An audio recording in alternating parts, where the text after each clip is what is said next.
आज की इस वीडियो में हम जानेंगे नई शिक्षा नीति सन 2020 के बारे में। इस समय जो शिक्षा नीति चलन में है वो बहुत पुरानी हो चुकी है। भारत की सबसे पहली नीति 1968 में शुरू हुई। इस नीति को भारत की पूर्व प्रधानमंत्री इंदिरा गांधी ने शुरू किया था। इसके बाद दूसरी शिक्षा नीति राजीव गांधी सरकार ने 1986 में बनाई, जिसमें नरसिम्हा राव सरकार ने 1992 में कुछ बदलाव किए। वर्तमान में 34 साल पुरानी शिक्षा नीति चलन में है। अब बात करते हैं नई शिक्षा नीति के बारे में। नई शिक्षा नीति में बेसिक से लेकर हायर एजुकेशन हर जगह बदलाव किए गए हैं। अब बात करते हैं 5+3+3+5 के बारे में।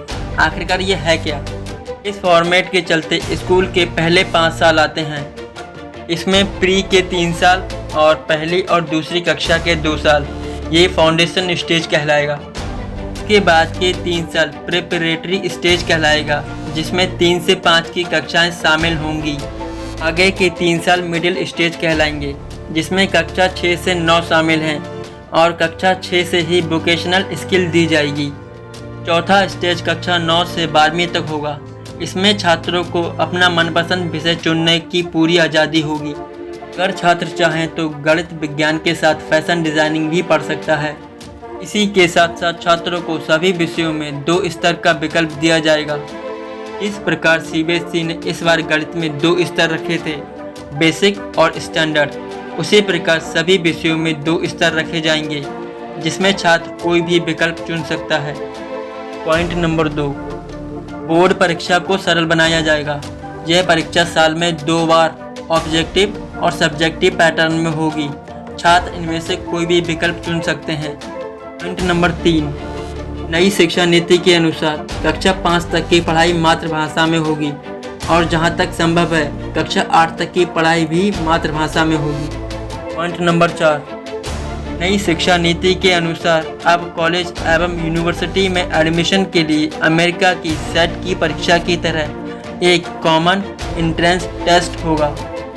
देश के विभिन्न कॉलेजों में एडमिशन के लिए एक कॉमन कॉलेज एंट्रेंस एग्ज़ाम साल में 2 बार होगा। पॉइंट नंबर 4, नई शिक्षा नीति सन 2020 का ये सबसे महत्वपूर्ण पॉइंट है, मल्टीपल एंट्री या एग्जिट लागू होना। इस समय यदि कोई छात्र 3 साल इंजीनियरिंग पढ़कर या 6 सेमेस्टर पढ़ने के बाद किसी कारण से आगे की पढ़ाई नहीं कर पाता है तो उसे इस समय कुछ हासिल नहीं होगा।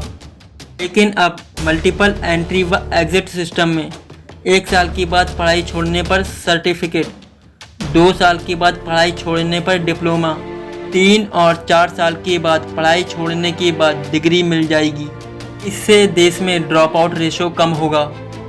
पॉइंट नंबर 5, नई शिक्षा नीति सन 2020 के अंतर्गत अगर कोई छात्र पहले कोर्स को छोड़कर दूसरे कोर्स में एडमिशन लेना चाहे तो वो पहले कोर्स से एक खास निश्चित समय तक ब्रेक ले सकता है और दूसरा कोर्स ज्वाइन कर सकता है और इसे पूरा करने के बाद फिर से वह पहले वाला कोर्स जारी रख सकता है।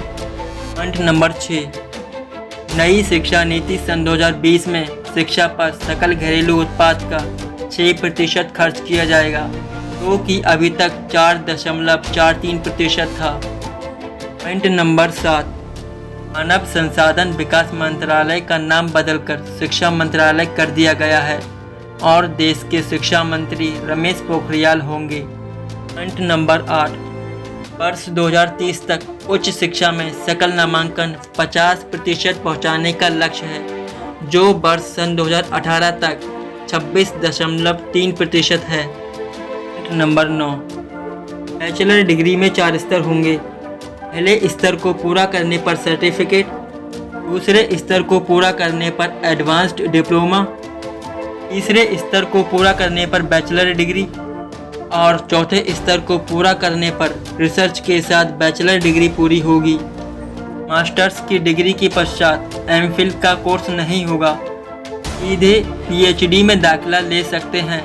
पॉइंट नंबर 10, नई शिक्षा नीति के अनुसार अब यूजीसी, एआईसीटीई, एनसीटीई की मान्यता खत्म हो जाएगी। इनके स्थान पर एक नियामक संस्था की स्थापना की जाएगी। पॉइंट नंबर 11, अभी सेंट्रल यूनिवर्सिटीज़, डीम्ड यूनिवर्सिटीज़ और अन्य इंस्टीट्यूशन के लिए नियम अलग अलग हैं। नई शिक्षा नीति सन 2020 में सभी के लिए नियम समान होंगे। अगर आपको वीडियो अच्छी लगी हो तो वीडियो लाइक कीजिए, शेयर कीजिए और हाँ, चैनल को सब्सक्राइब कर लीजिए। वीडियो देखने के लिए धन्यवाद।